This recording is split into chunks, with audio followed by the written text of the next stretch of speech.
Dios le bendiga, hermano, tome su lugar. En esta mañana pues seguimos dándole honor y gloria a nuestro Dios, Salvador, Señor Jesús, al Dios Padre, al Espíritu Santo, a la Trinidad, que por gracia y misericordia le plació, solo por gracia, le plació amarnos y no tomar en cuenta, hermanos, nuestras transgresiones, nuestra vida, nuestra naturaleza caída, y hoy podemos cantar estas alabanzas, ¿verdad? De la resurrección de Cristo, de la obra redentora, y precisamente pues sin planearlo sabemos que es obra del Espíritu Santo. Pues vamos a continuar viendo precisamente ese tema que nuestro hermano Chuche la semana pasada muy acertadamente pues comenzó, ¿verdad? El capítulo 15 de la carta a los Corintios, donde precisamente el apóstol Pablo, después de tratar tantos diversos temas con la iglesia de Corinto, ahora el problema que tenían de todas las dificultades, él las va a unir todas en el Evangelio. Y es lo que vamos a ver aquí adelante hasta que termina la carta, casi la terminamos ya, nos falta un capítulo y medio prácticamente, donde pues podemos extraer muchas enseñanzas, precisamente el capítulo 15, si fuéramos versículo por versículo, tardaríamos lo que resta del año todavía, hermanos. Ya llevamos un buen tiempo, varios meses, empezamos la carta casi a inicio de año, y bueno, pues por gracia de Dios estamos casi terminando. Ya iremos planeando qué es lo que el Señor tiene para su pueblo, nos hará saber en su momento qué es lo que vamos a continuar viendo aquí. Y para continuar, pues el día de hoy queremos ponernos este tiempo de exposición en las manos del Señor. Vamos a orar, hermanos, para que el Señor nos dirija y Él se glorifique en esta exposición de la palabra. Padre, esta mañana, Señor, te damos muchas gracias, Señor, nuevamente por que nos permite reunirnos como familia, como pueblo tuyo, Señor, en Cristo.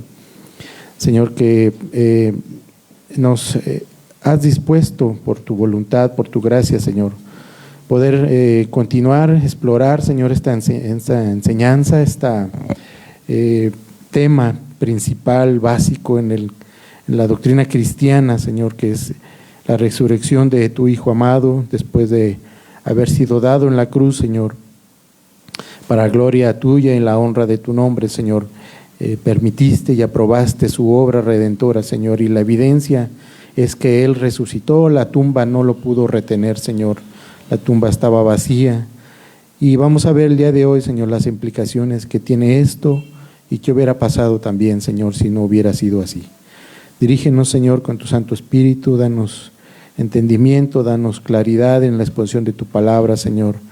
No tomes en cuenta mi pecado, Señor, úsame como instrumento nada más, Señor, para transmitir tus verdades del Evangelio, para la gloria de tu nombre y la expansión de tu reino, Señor, la edificación de tu pueblo. Por los méritos de Cristo oramos, nuestro Señor Jesús. Amén, amén. Bien, hermanos, pues nuestro hermano Chuche la semana pasada terminó en el versículo 22 del capítulo 15. Hoy vamos a retomar, vamos a tomar desde el versículo 20 en adelante hasta el 32, le vamos a dar lectura. Lo voy a leer de la Nueva Traducción Viviente, hermanos, porque entiendo que esta Biblia una traducción dinámica, nos da mucha claridad, mucho entendimiento, está fluido el texto para poderlo entender, lo que ese es el propósito de la Escritura, hermanos, no solamente consumirla, sino entenderle, saber lo que dice. Sabemos bien las experiencias que tenemos de solamente repetir versículos sin saber en el contexto, sin saber lo que el apóstol o quien haya escrito la carta tenía la intención de comunicar a la iglesia, con qué propósito y cuál es el mensaje que tiene para nosotros. Y si nos desviamos de eso, fácilmente vamos a perdernos en el rumbo, vamos a repetir versículos de una forma ignorante, sin entender lo que realmente quiere decir el pasaje. Así que vamos a leerlo en esta traducción porque entendemos pues que es una traducción que se entiende claramente, ¿verdad? Vamos a leer del versículo 20 hasta el 32. Va a ser una exposición breve, muy concisa. Ya el hermano Chuche la semana pasada abarcó gran parte del contexto y del mensaje que tiene este capítulo 15. Y vamos a leer así, dice 1 Corintios capítulo 15, versículo 20 en adelante. Lo cierto es que Cristo sí resucitó de los muertos. Él es el primer fruto de una gran cosecha, el primero de todos los que murieron. Así que ya ven, tal como la muerte entró en el mundo por medio de un hombre, ahora la resurrección de los muertos ha comenzado por medio de otro hombre. Así como todos mueren porque todos pertenecen a Adán, todos los que pertenecen a Cristo recibirán vida nueva. Pero esta resurrección tiene un orden. Cristo fue resucitado como el primero de la cosecha, luego todos los que pertenecen a Cristo serán resucitados cuando Él regrese. Después de esto vendrá el fin, cuando Él le entregará el reino a Dios Padre, luego de destruir a todo gobernante y todo poder y toda autoridad. Pues Cristo tiene que reinar hasta que humille a todos sus enemigos debajo de sus pies. Y el último enemigo que será destruido es la muerte, pues las Escrituras dicen: Dios ha puesto todas las cosas bajo su autoridad. Claro que cuando dice todas las cosas están bajo su autoridad, no incluye a Dios mismo, quien le dio a Cristo su autoridad. Entonces, cuando todas las cosas estén bajo su autoridad, el Hijo se pondrá a sí mismo bajo la autoridad de Dios, para que Dios, quien le dio a su Hijo la autoridad sobre todas las cosas, sea completamente supremo sobre todas las cosas en todas partes. Si los muertos no serán resucitados, ¿para qué se bautizan la gente por los que están muertos? ¿Para qué hacerlo a menos que los muertos algún día resuciten? ¿Y para qué nosotros a todas horas pondríamos en peligro nuestra vida? Pues juro, amados hermanos, que todos los días enfrento a la muerte. Esto es tan cierto como el orgullo que siento por lo que Cristo Jesús nuestro Señor ha hecho en ustedes. ¿Y qué valor hubo en luchar contra las fieras salvajes, esa gente de Éfeso? Si no habrá resurrección de los muertos, y si no hay resurrección, comamos, bebamos, que mañana moriremos. Amén. Bien, hermanos, como decimos, esta es la continuidad, o el apóstol Pablo sigue argumentando en favor de la resurrección de Cristo. Recordemos que la iglesia de Corinto era una ciudad griega, ¿verdad?, conquistada por los romanos, donde, pues ya lo hemos mencionado, estaba todo tipo de pensamientos, había todo tipo de filosofías, había mucho pensamiento, había muchos filósofos, había muchos pensadores que tenían libertad de expresar todo lo que ellos creían y pensaban. Incluso se formaban escuelas donde había maestros y se enseñaban estas cosas. Todavía de hoy está muy de moda ahorita los estoicos, ¿verdad?, de que habla la palabra. Usted abre ahí redes sociales y van a pasar ahí filosofías estoicas que están aplicándolas a la actualidad, ¿verdad? El estoicismo es una doctrina, vamos a llamarle así, una enseñanza que trata con el bienestar del hombre. Él explora los medios para que tenga una buena vida aquí en la tierra, que es una filosofía contraria a lo que la Biblia revela, ¿verdad? La palabra de Dios dice que estamos en un mundo caído, hermano. Y en un mundo caído, pues no puede haber bienestar. Así como pasó en Génesis 6, que la maldad iba en aumento cada día antes del diluvio, hoy estamos viviendo esos tiempos también. Cada día la maldad es mayor. Y los que ya tenemos cierta edad, aquí hay hermanos jóvenes, pero también habemos algunos que ya tenemos nuestros años, como recordamos, vemos para atrás y decimos, es que ya los tiempos pues no eran como antes, ¿verdad?, que podíamos andar relativamente a horas de la noche sin problema. Siempre ha habido peligro, pero pues hoy está demasiado peligroso andar en la calle. Ya hay ciertas horas donde ya no es conveniente salir para evitar situaciones peligrosas, ¿no? Entonces la maldad va aumentando, entonces es imposible por filosofías o pensamientos de hombre, ¿sí? Que al aplicar eso, las cosas vayan mejorando. De hecho, a eso se le llama humanismo. Esta filosofía del humanismo dice que si el hombre se porta bien, en general, la mayoría, podemos tener una buena vida sin problemas. Seríamos honestos, nos preocuparíamos más unos por otros, tendríamos una buena vida aquí en la tierra. Si no es así es porque el hombre no quiere. Y siempre busca el egoísmo, que es algo para él, a pesar de pasar sobre la comodidad o los derechos de las demás personas. Sí, es lo que decimos, primero yo y después yo también. Sí, entonces, eso es humanismo. El estoicismo más o menos tiene ciertas características de este tipo. Sí, entonces, en ese tiempo la iglesia de Corinto pues estaba prevaleciendo ese pensamiento. Y si tenemos pensamientos para esta vida, difícilmente vamos a pensar que existe una vida después de la muerte. Y procuramos tener la mejor vida posible aquí en la tierra. Y eso estaba pasando ahí. ¿Sí? Entonces, había un pensamiento que decía que no era posible que el cuerpo humano, así como lo tenemos, pudiera volver a resucitarse, porque de aquí viene, por ejemplo, la doctrina tripartita del hombre, que es alma, cuerpo y espíritu. La Biblia nos enseña eso, hermanos. Ese es un pensamiento de filosofías griegas. Viene precisamente de ahí, de los estoicos y otras filosofías que había, donde decía que el hombre es la carne, el cuerpo humano, lo que vemos, lo que tocamos, lo que siente, es demasiado malo para que pueda estar unido con el espíritu. ¿Sí? Entonces había una cierta separación. ¿Sí? Entonces era imposible o no podíamos concebir que otra vez ese mismo cuerpo que hace lo malo tuviera que resucitar nuevamente y volverse a unir con un alma o con un espíritu. Por eso es que de ahí donde hay una separación del cuerpo, del alma y del espíritu.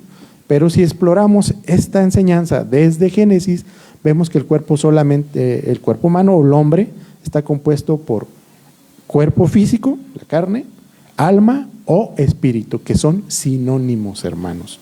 ¿Sí? Nosotros somos dicótomos. Di significa dos, coto, corte, somos dos partes, nada más. ¿Sí? Y en muchas iglesias, demasiadas iglesias, se enseña que tenemos tres partes. ¿Sí? No es el tema de hoy, bueno, salió, ya lo explicamos, en otro momento lo vamos a explorar con versículos y todo, ¿sí? Pero entonces de ahí viene esa parte y podemos entender por qué Pablo se detiene a explicarles a estas personas, a los que están en Corinto, que sí el cuerpo va a resucitar. Y pone de ejemplo pues al Señor Jesús. Por eso empieza en el versículo 1, ¿sí? Lo cierto es que Cristo sí resucitó de los muertos. Es una afirmación. Él les está enseñando, les está recalcando que es verdad, que es una enseñanza verdadera que Cristo resucitó. No solamente de oídas, sino la experiencia misma de Pablo, porque se le apareció, dice, estuvo con él y le enseñó directamente. ¿Sí? No recuerdo si viene aquí o fueron versículos de la semana pasada, donde dice que él como un abortivo significa, la palabra que usa Pablo ahí, significa como uno nacido fuera de tiempo. Dice, yo fui un abortivo, el último apóstol que fue elegido fuera de tiempo, no fue incluido con los 12, pero sí fue elegido por el Señor, y los requisitos ya lo sabemos. Para ser apóstol, si alguien tiene los requisitos hoy, podemos decirle que es un apóstol, ¿sí? Tiene que haber visto físicamente al Señor, tenía que haber recibido enseñanzas directamente de Él, ¿sí? Cara a cara, tiene que haberse testigo de su muerte y resurrección. Si tiene esos requisitos, podemos decir que obviamente tenía que ser llamado por el Señor, ¿verdad? Para que fuera su maestro y enseñarle. Entonces Pablo cumplió con todos esos. Cuando dice yo como un abortivo, significa que yo cumplí eso fuera del tiempo de los 12, no fui de los primeros, pero sí cumplo los requisitos. Vemos como en la segunda carta de los Corintios, Pablo nuevamente hace defensa de su apostolado, ¿verdad? Entonces, aquí él, con afirmación certera, porque él fue testigo de la resurrección de Cristo, dice: sí es verdad que Cristo resucitó de los muertos. Y además fue el primer fruto de la gran cosecha, el primero de todos los que murieron. Todos los que murieron en el Antiguo Testamento, yo algunas veces le pregunto a algunas personas para darles esta enseñanza y explicarles cómo es que se salvaron todas las creyentes del Antiguo Testamento. ¿Cómo cree, hermano? Si todavía el Señor no nacía, Él todavía no cumplía la ley, no vivía, no moría, no resucitaba. ¿Cómo creen que fueron salvos o no fueron salvos? ¿O qué pasa con estas personas antes de la venida del Señor, de cuando nació? Pues ellos creyeron en la promesa de que iba a venir el Salvador. Si ellos murieron creyendo eso, ellos son salvos. Ellos son salvos, porque creyeron a la palabra del Señor. Y tenemos algunos ejemplos ahí en la carta, en el Evangelio de Lucas, por ejemplo, Simeón, ¿verdad?, que vio al Señor cuando iban al templo, llevaba a María y José al niño Jesús a cumplir con la ley, a llevar el pago de presentarlo y el pago de los animales, que llevaba unas palomas, ¿verdad?, unas torcasitas, pajaritos pequeños, ¿sí?, que tenían que ser ofrecidos, porque así era la tradición, así era la ley. Y ahí pues tuvo un encuentro con dos personajes, ¿verdad?, con una mujer viuda, con Simeón, que dijo: bueno, ya mis ojos, yo oraba al Señor para que Él me permitiera ver la salvación de Israel. Y vio al niño Jesús, y por revelación, inspiración del Espíritu, él pudo darse cuenta que Él era el Salvador, que ya había venido a la tierra. Quiere decir que él vivió tantos años, era un anciano, con la esperanza y con la certeza de que iba a llegar el Salvador, y pidió un favor especial, una gracia especial al Señor, de que le permitiera verlo, y el Señor se la concedió. Entonces, esa persona es salva. Él no vio a Jesús adulto, no lo vio cumpliendo la ley, no lo vio cuando lo azotaron, no lo vio cuando fue crucificado, tampoco estuvo cuando salió de la tumba, cuando se le apareció a las multitudes después de haber resucitado, cuando ascendió a los cielos. Él no lo vio, sí, pero él se fue en paz, con gozo, porque ya tenía la certeza cumplida de que el Salvador ya había llegado. Entonces, él está en el cielo, está en la presencia del Señor. Los que lleguemos allá lo vamos a ver, vamos a conocer a Simeón, sí, vamos a estar con él adorando al Señor juntos. Entonces, el apóstol Pablo une a la iglesia, la división que había y todos los problemas con estas enseñanzas, porque esta va a traer unidad a la iglesia, ¿sí? Pablo da la certeza de que Cristo resucitó y que él mismo fue testigo. Luego dice el versículo 21: así que ya ven, tal como la muerte entró en el mundo por medio de un hombre, ahora la resurrección de los muertos ha comenzado por medio de otro hombre. Y aquí el apóstol Pablo sigue enseñando a la iglesia. Primero les da la certeza de que sí, y luego él dice que todos nosotros, por ser descendientes de Adán, hechos a su imagen y semejanza de Adán, ¿sí?, estamos muertos, estamos condenados. Pero la muerte y resurrección de Cristo, si estamos en Cristo, si creemos que Él es el Salvador, entonces ahora Él es el que nos va a dar la certeza de la resurrección, como fue en Cristo. ¿Sí? Entonces, ¿por qué decimos que nosotros somos descendientes de Adán? Vamos a la palabra, hermanos. Vaya por favor a Génesis 5, capítulo 5.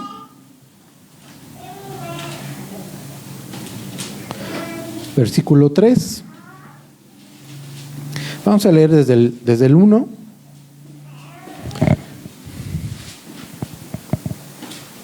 Para esto ya está Adán y Eva, ya están fuera del huerto, ya fueron expulsados, ya tuvieron el encuentro con el Señor, ya pasó los primeros versículos y dice así, tiene un título, voy a leer en la Biblia de las Américas, descendientes de Adán. Viene una genealogía aquí. Entonces, en el versículo 5:1 dice, este es el libro de las generaciones de Adán. El día que Dios creó al hombre, a semejanza de Dios lo hizo. Entonces, aquí nos está enseñando el escritor de Génesis, Moisés, que el hombre originalmente fue hecho a imagen y semejanza de Dios, como vemos en Génesis 1:26 y 27. Sí, era hecho a su semejanza y poseía atributos de Dios, pero el hombre no tenía pecado ahí. Ahí no había caído todavía. Y si seguimos leyendo, dice, varón y hembra los creó y los bendijo y los llamó Adán el día que fueron creados. Vemos el 3. Cuando Adán había vivido 130 años, engendró un hijo a su semejanza, conforme a su imagen, y le puso su nombre Set. ¿Nombre de quién? ¿A semejanza de quién, hermanos? ¿De Dios o de Adán? De Adán. Dice, cuando Adán había vivido 130 años, engendró un hijo a su semejanza. Está hablando de Adán. Entonces, este hombre, Set, ya porta la imagen de Adán. ¿Cómo era la imagen de Adán? Él era la misma imagen de Dios, pero ya estaba dañada por el pecado. Y de ahí en adelante, todos los que venimos portamos la imagen de Adán. Por eso aquí el versículo 21 dice, así que ya ven, tal como la muerte entró al mundo por medio de un hombre, Adán, ahora la resurrección de los muertos ha comenzado por medio de otro hombre, que es el Señor Jesús. Ha comenzado porque Él fue el primero que resucitó. Y ahí en adelante, todos los que están en Cristo, un día van a resucitar. El apóstol Pablo más adelante, en otros versículos, va a tocar este tema. El 22 dice, así como todos mueren, porque todos pertenecemos a Adán. Pertenecemos, es lo que acabamos de leer ahorita en los versículos de Génesis. Todos los que pertenecen a Cristo recibirán vida nueva. Pero esta resurrección tiene un orden. Cristo fue resucitado como el primero de la cosecha. Luego todos los que pertenecen a Cristo serán resucitados cuando Él regrese. Que está hablando aquí de la segunda venida, ¿verdad? Podemos ver ese pasaje en 1 Tesalonicenses 4, 6 y 7. Sí, vamos a darle lectura. Alguien que me ayude, por favor, busque el pasaje y vamos a leerlo, por favor. 1 Tesalonicenses 4, 6 y 7.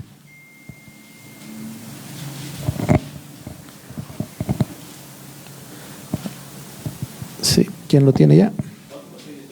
Sí, 1 Tesalonicenses 1. Capítulo 4, versículos 6 y 7. Sí, versículos 6 y 7. Que ninguno agrave ni engañe en nada a su hermano. No, entonces, debe ser segunda, sí.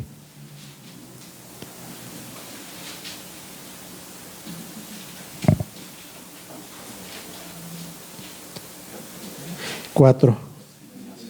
No, entonces me equivoqué, perdón, hermanos. Bueno, el apóstol Pablo en diferentes cartas trata el tema de la segunda venida, que también es otra doctrina cardinal, no solamente la resurrección, sino también la segunda venida, hermanos. Yo no puedo ser un cristiano bíblico si no creo en la resurrección de Cristo y si no creo tampoco en la segunda venida, que además es un tema que pocas veces se aborda en las iglesias. Yo debo tener la certeza de que el Señor Jesús va a venir por segunda vez por su iglesia. Las formas, los tiempos, eso es otra cosa. Ahí puede haber muchas variantes. Si, por ejemplo, usted me pregunta, yo soy amilenialista. Yo creo que Cristo va a venir por su iglesia y la va a arrebatar después de la tribulación. Y solamente va a ser una vez. Yo tengo la firme convicción que la iglesia cristiana, la bíblica, la verdadera, va a pasar la tribulación, hermanos. Es necesario, porque la iglesia tiene que ser purificada. Así como Esteban tuvo una revelación especial, una gracia especial, cuando lo estaban apedreando, pudo ver los cielos, pudo ver al Señor sentado en el trono. Y él ahí dio testimonio, primero, citando las Escrituras a todos los que lo estaban acusando, entre ellos Pablo, estaba ahí Saulo, ¿sí? Revelando la Escritura lo que decía del Señor Jesús. Eso va a volver a pasar en el tiempo de la gran tribulación. La iglesia tiene que ser purificada.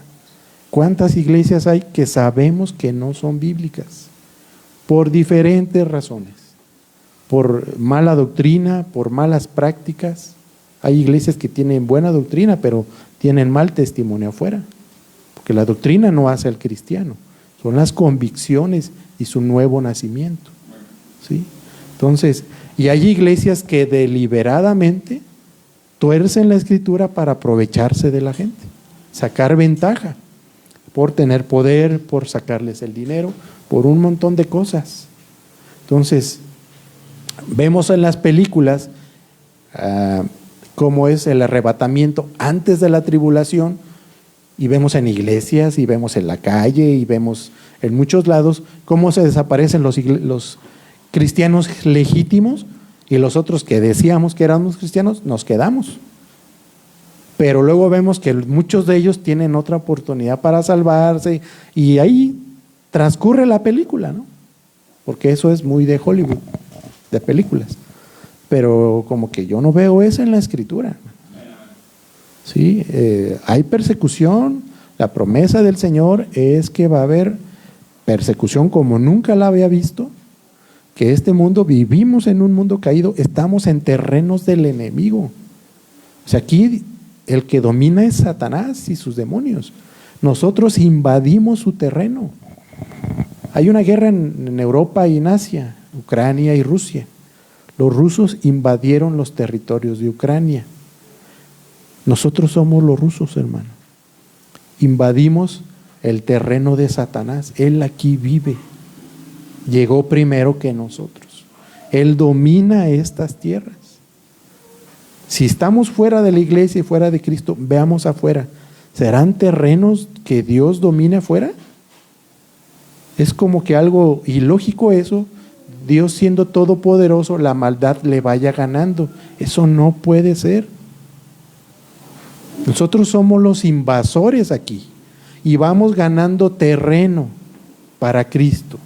Pero no es la tierra, son las personas. Vamos ganando a los que Él ha escogido. Nosotros somos soldados. ¿Cómo es que en medio de una batalla donde se pelea cuerpo a cuerpo, nosotros vayamos a salir ilesos? Cuando hay guerras, hay consecuencias de los que van a la batalla. Muchos mueren, muchos salen heridos, lastimados. Después de que se recuperan, quedan lisiados. Es muy difícil que alguien como vaya, regrese. Si estamos en terrenos del enemigo, ¿cómo es posible eso? No es posible. Entonces, ¿por qué es que las iglesias que se dicen cristianas, de sana doctrina, porque no hay iglesias que digan que tienen mala doctrina, para todos ellos son los verdaderos. Ellos son los verdaderos, los que tienen la verdad, así dicen. Entonces, ¿cuál es la evidencia? Eso se tiene que demostrar. Eso se ve por naturaleza, no por apariencia, me sale natural, portando la imagen de Cristo. Y si tengo la imagen de Cristo en el territorio donde está el enemigo, pues yo soy un blanco, hermano, todos me están apuntando a mí. Hay francotiradores en todos lados, nomás donde ven a un cristiano para tirarle. En ese mundo vivimos. ¿Sí? En este mundo estamos. Entonces no es posible que salgamos ilesos. Entonces, lo que menos promete el Señor es que la vayamos a pasar bien aquí. Otra cosa es que descarguemos nuestras pesadas cargas por luchar en la batalla en el Señor, que Él es el que nos sostiene, es el que nos lleva y es el que va por delante de nosotros. Él pelea las batallas por nosotros. Lo más difícil Él ya lo hizo, que fue la muerte en la cruz, y eso nos da la victoria garantizada. Aquí lo vamos a ver enseguida. ¿Sí? Entonces, la garantía. de que si morimos en batalla, ganamos la guerra. Y si seguimos continuando aquí, pues es para seguir peleando. Es para seguir peleando. Y Él nos capacita y nos da las armas. A eso venimos aquí. Y cuando alabamos son cantos de victoria, hermanos. ¿No cantamos el último? ¿Dónde está, muerte, tu victoria? ¿Dónde está tu aguijón? Y aquí son pasajes de la carta que estamos viendo ahorita, del capítulo 15 precisamente. ¿Sí? Entonces, por eso digo, la iglesia tiene que ser purificada. Hay tantos cristianos que no están peleando esa batalla. Estamos en medio de este mundo y nos hemos acomodado a este mundo. Entonces, Cristo va a revelar la verdad. Dice que no hay pecado que sea oculto, todo va a ser evidenciado, ya sea aquí o en la presencia del Señor. Sí, pero la iglesia tiene que ser purificada. No es la primera vez que pasa. Sí, desde los tiempos antiguos siempre ha habido guerras, siempre ha habido batallas y vemos testimonios de personas que murieron, ¿sí?, por la causa de Cristo. Todavía hoy ya no es una muerte como en una batalla, pero hay hombres y mujeres que entregan su vida al servicio del pueblo de Dios y al Señor mismo, que son predicadores, pastores, misioneros que conocemos y muchísimos que no conocemos, que están haciendo la obra en lugares pequeños, que se están esforzando en medio de carencias, iglesias pequeñas que nunca van a ser famosos, dice Sugel Michelet. Y esos son los que probablemente vayan a recibir la mayor recompensa, hermano, porque no buscaban nada para ellos, no les importó caminar una milla más. ¿Sí? Y conocemos algunos tuvieron que ver con nosotros para que esta iglesia exista. Si ustedes conocen, lo voy a decir, el testimonio del pastor misionero Carlos Llambés, él vendió su casa y dejó todo, hermanos, y se llevó a su familia porque tenía niños. No es fácil ya tener una familia, una esposa, y agarrar las cosas y irse al campo misionero. Dice que se acabó el dinero de su casa y no tenían para comer. O sea, perdieron todo, hermanos. Y aún así él no perdió la esperanza y ya en las últimas alguien lo contactó que vaya a la agencia misionera y el hermano sigue trabajando. Y ha plantado como 80 iglesias y anda en todas partes. Una de esas es esta que estamos nosotros. ¿Sí? Entonces, estos hombres, esa es una gracia especial, hermano. ¿Sí? Donde ellos, soldados que entregan su vida a favor de la obra. Y todos somos llamados a eso. Todos somos capacitados para eso y somos llamados en el lugar en donde estamos. ¿Habrá necesidad aquí en Uriangato, hermanos? ¿Ustedes qué creen? Pues claro que sí. Y en Yuriria, y en Cuitzeo, en Morelia, todas partes. Se necesita una iglesia bíblica que exalte el nombre de Dios, que exalte su evangelio y que vivamos para alcanzar a los perdidos. Nosotros ya estamos, hermanos, ya estamos en el ejército, ya traemos el uniforme, ya está la batalla ganada. Ya solo es cuestión de tiempo para nosotros. Y los de afuera, muchas veces los tenemos al lado en la casa, nuestros propios familiares. Y nos hace falta alcanzarlos a ellos. ¿Sí? No somos diferentes a ellos tampoco. Todos teníamos la misma necesidad. Y como nosotros no sabemos quiénes son los elegidos de Dios, tenemos que ir a todos lados, a todo mundo, ¿verdad? Por eso es que la doctrina de la gracia, si algo fomenta, pues es el evangelismo precisamente. Porque dentro de esas doctrinas, en la soberanía de Dios, que no conocemos, nosotros somos llamados a ir a todas las naciones, como dice Mateo 28:19, ¿verdad? Entonces, reflexionemos sobre eso, hermanos, y el apóstol Pablo mismo, él no tenía necesidad ya. Él ya había plantado la iglesia, ya había pasado Pedro por ahí, ya había pesos pesados, vamos a decir.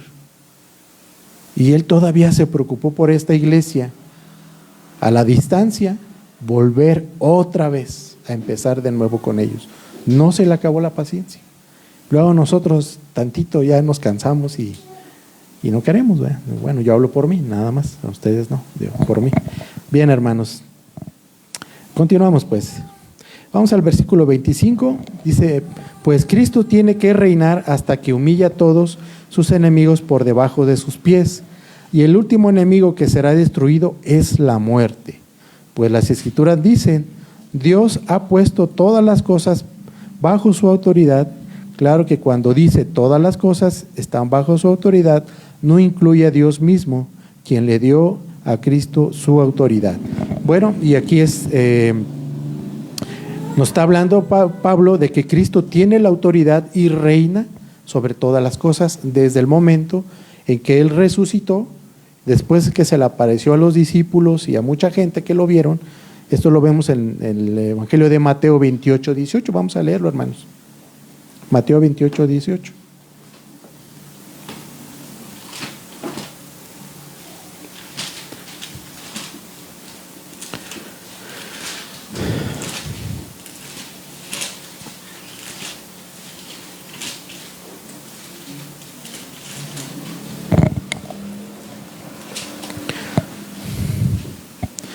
Dice así, y acercándose a Jesús les habló diciendo, toda autoridad me ha sido dada en el cielo y en la tierra. Entonces ahí el Señor ya no se presentó solo como el Mesías que vino a morir y resucitó, sino ahora Él está enseñando, está mostrando a sus seguidores, sus discípulos, que Él ahora es el que reina.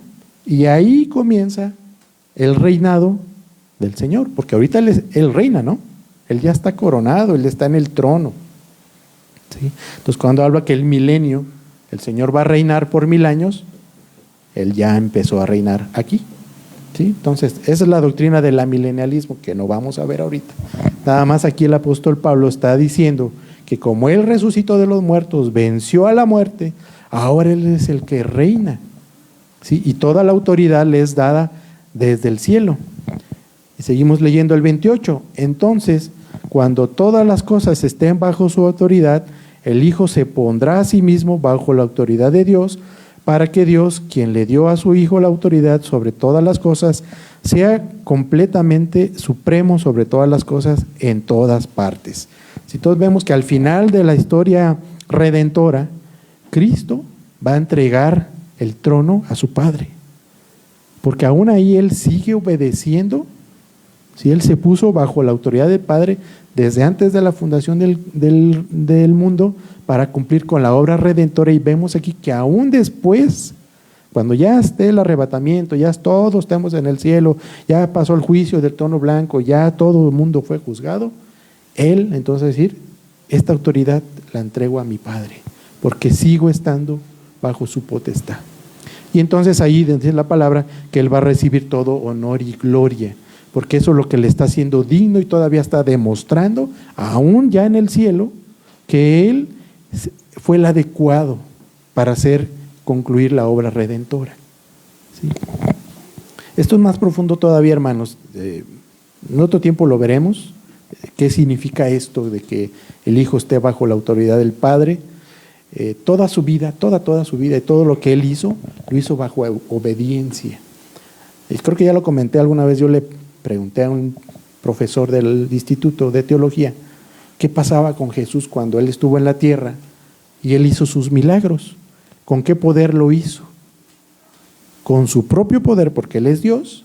¿O de dónde venía? Yo ya tenía una idea, yo quería que el pastor me extendiera más, y él dijo que no, que era por el poder del Espíritu Santo, porque eso es lo que lo hacía digno y el adecuado para cumplir el Evangelio, porque si lo hubiera hecho con su propio poder, estaría haciendo trampa, hermanos. Ya no sería un hombre, ya no sería un digno representante de la raza humana, porque la raza humana es débil, caída, y Él tenía que cumplir la ley en esas mismas condiciones. ¿Sí? Si no, si fuera como un Superman, tiene el poder pero no lo usa, ¿no? Entonces no es así. Dice que Él se vació completamente de su gloria. Él no hizo ni un solo milagro que no haya sido por el poder del Espíritu Santo, no de Él mismo. Y Él lo hace dignísimo ¿sí? Para que ahora le exaltemos y le adoremos. Y todavía en el tiempo final, al final de la obra redentora, va a continuar siendo así. Entonces lo vamos a reconocer como el Cordero de Dios, como el Cordero inmolado, y le vamos a rendir honor y gloria por la eternidad, ¿sí? Y continuó Pablo argumentando en el versículo 29, si los muertos no serán resucitados, ¿para qué se bautiza la gente por los que están muertos? ¿Para qué hacerlo a menos que los muertos algún día resuciten? Y aquí hay una contradicción, les está haciendo ver Pablo a la iglesia de Corinto esa contradicción. Si en los versículos primeros, ustedes que creen lo que los griegos dicen, que no hay resurrección, entonces si ustedes creen que no hay resurrección, ¿por qué se bautizan por los que ya están muertos? Entonces significa que sí creen. Y además, esto era algo contrario a la que la ley de los judíos enseñaba. Decía que está en Deuteronomio 18, que no consultaran a divinos, hechiceros, ni consultaran a los muertos. No, por la doctrina católica ora por sus muertos, hace rituales por sus muertos. No tiene sentido, hermanos. El muerto ya está en el lugar que le corresponde. Ya no podemos hacer nada por eso. ¿Sí?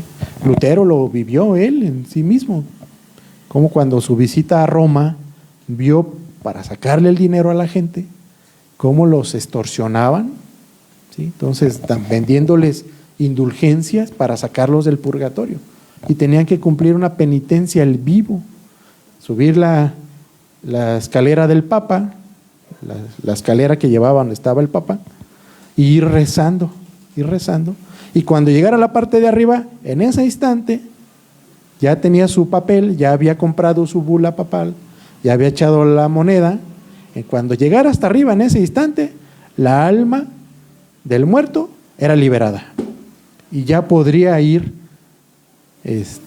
al cielo. ¿Y para qué vino Cristo, hermanos? Si yo lo podía hacer o en vida, o mi familia por mí después de muerto. Y algo tan simple como pagar una moneda, recibir un decreto de alguien que tiene autoridad, que era el Papa, y cumplir una sentencia, pues qué fácil, ¿no? Pues yo puedo vivir la vida tan descompuesta como quiera, al final del camino, pues yo voy a estar del otro lado. Si una evidencia hay de que Dios existe, hermanos, es de que va a haber justicia. ¿Usted cree que todas las injusticias que ha habido en la tierra se van a quedar así? Esas van a ser pagadas aquí, en este mundo o en el venidero. Y solo por eso tiene que existir Dios, hermanos. Solamente por eso, porque Él es el parámetro de la justicia. Entonces, si no hay justicia aquí, la va a haber después de pasar este mundo. Entonces, es ciertísimo de eso, hermanos. Entonces aquí Pablo le está diciendo, bueno, ustedes no creen que hay resurrección, pero oran por los muertos. ¿Cómo es eso? Entonces sí creen que van a resucitar, pero solamente los que están en Cristo. Y ahí Pablo muestra el Evangelio. El 30, y para que nosotros todas las horas pondríamos en peligro nuestra vida, pues juro, amados hermanos, que todos los días enfrento la muerte. O esto es tan cierto como el orgullo que siento por lo que Cristo Jesús, nuestro Señor, ha hecho en ustedes. Pablo se está poniendo de ejemplo que por su obra, por su trabajo de misionero, llevar el Evangelio, él continuamente está en peligro. Si nosotros salir en la noche aquí es peligroso, ahora imagínense irse a los caminos en la noche, ¿sí? Donde pues, no, había ladrones, había de todo. Él todos los días estaba en peligro. Uno de los parámetros que se toman en cuenta para fortalecer la fe cristiana, el testimonio de Cristo, su obra redentora, es de que los creyentes en Cristo están dispuestos a dar su vida por una verdad. Nadie en su sano juicio, sabiendo que es mentira, se va a arriesgar, hermanos. Si usted está aquí si viene, se ha dejado su descanso, a lo mejor hoy es su día de trabajo, los hermanos que vienen de fuera hacen el esfuerzo por venir, no es porque ellos creen si es cierto o no, es porque tenemos la convicción ciertísima de que es verdad lo que vemos en la palabra. Y yo estoy dispuesto a esforzarme por esta verdad, por las promesas que tiene, por las palabras que Cristo nos ha dado y por la obra que Él ha hecho en nosotros. Si yo tuviera dudas, no estaría aquí, hermanos. Preferiría estar en otro lado que me da alguna recompensa en el momento. Pero sabemos que mi esfuerzo me va a dar una recompensa por la eternidad. Entonces vale la pena. Como dice Paul Washer, dice, no busques una iglesia lo más cercana a tu casa, busca una iglesia lo más cercana a la verdad, a donde quiera que estés. Yo vengo de Morelia, hermanos, y no me estoy jactando de eso. La gloria es para el Señor. ¿Sí? Si yo fuera que tuviera dudas de esto, ¿por qué? Pues mejor me quedo a descansar 2 horas, me levanto a las 10 de la mañana. Tengo una recompensa, algo que me está haciendo sentirme bien, y no la incomodidad de venirme hasta acá. Gasto, lo que tenga que ser. Los hermanos vienen de Yuriria, es un esfuerzo venir hasta acá, hermanos. Sí, hermano Mane, que pues luego anda en México y se vienen hasta acá. Y anduvieron buscando, se tomaron el tiempo de buscar una iglesia bíblica, no llegaron a cualquier lugar. Porque sabemos que esto va a afectar a mi vida espiritual, a mi familia. ¿Sí? Pone en riesgo muchas cosas. ¿Sí? A lo mejor algunos de nosotros, pues a lo mejor no estamos ciertos de que somos salvos. Y si llegamos a una iglesia equivocada, voy a vivir condenado y engañado, y sorpresa cuando esté en la presencia del Señor. Entonces tenemos que buscar una iglesia que da evidencias por lo que enseña y lo que practica, que está en la verdad, que es de Cristo. ¿Sí? No solamente de palabra, hermano, se tiene que ver eso, porque portamos la imagen de Cristo. ¿Sí? Sí, entonces aquí el apóstol Pablo está señalando eso, de que diciéndoles, pues sí es verdad, tú crees, nada más que pues tienes dudas, ¿no? Bueno, hermanos, ¿qué hubiera pasado? Ya vamos a terminar. ¿Qué hubiera pasado si el Señor Jesús no hubiera resucitado, hermanos? Pues en primer lugar, pues era la evidencia de que su obra redentora no había sido aceptada por el Padre. Sí, el sí, el amén, el decir, el Padre, yo acepto el pago por los pecados por los que tú moriste, es porque la muerte no va a prevalecer sobre ti, porque el pecado, la paga del pecado es muerte. Si resucitas, significa que el precio ha sido pagado, y esa es la evidencia de que el Señor resucitó. Podríamos decir que podría ser la enseñanza más importante de todo el Evangelio. Si Cristo hubiera vivido la vida como la vivió en obediencia al Padre, murió la forma en que murió, pagó el precio, pero si no hubiera resucitado, hubiera sido en vano. Y el Pablo dice aquí, estamos perdiendo el tiempo, somos los más dignos de lástima, pobrecitos, mira, inocentes, los han engañado, creen que van a tener una vida eterna. No existe eso. Que millares y millares, dice la Biblia, que van a estar adorando al Señor. ¿Estaríamos engañados, hermanos? ¿Cuántos cristianos habrá en este momento en la tierra? ¿Cuántos no han vivido ya antes de nosotros? ¿Cuántos van a llegar después de nosotros? ¿Para nada? Entonces, esta es la evidencia más importante, que el sacrificio fue aceptado por el Padre, y la garantía de que nosotros, si estamos en Cristo, lo vamos a hacer también, en un cuerpo nuevo. No como creían los estoicos, en un cuerpo vendido al pecado, como decía Pablo. Ay de mí, que hago lo que no quiero hacer, porque vivo en un cuerpo de muerte, que va a morirse, está condenado. Entonces va a haber un cuerpo nuevo, glorificado, como el de Cristo, que ya no va a ser más el pecado, ya no va a vivir en maldad. Entonces, esa es la garantía que tenemos, que el Señor fue el primero, y se fue el primero del fruto de la cosecha. Y de ahí todos los demás que estén en Cristo y todos los que estuvieron antes también, que creyeron la promesa, como lo fue Simeón en el Evangelio de Lucas, en los primeros versículos. Pero ¿qué hubiera pasado si no? Dice que el apóstol Pablo identificó al menos 6 desastrosas consecuencias que serían inevitables si se demostrara que la resurrección de Cristo fue mentira. No tendrían sentido alguno predicar a Cristo. Pues ¿para qué? ¿Verdad? Está en el versículo 15-14. Capítulo 15, versículo 14, el que estamos viendo. Inútil sería la fe en Cristo. No tiene sentido, hermanos, porque Él estaría muerto. Todos los testigos y predicadores de la resurrección de Cristo seríamos mentirosos. Estaríamos enseñando una mentira, algo falso. 15:15. Nadie sería redimido del pecado, que sería lo más grave de todos, hermano. Sí, Ezequiel dice que aquella alma que con poder, hijo de Dios, por la resurrección confirmaba que él verdaderamente era hijo de Dios, porque su padre no permitió que la muerte se enseñoreara de él, que lo venciera.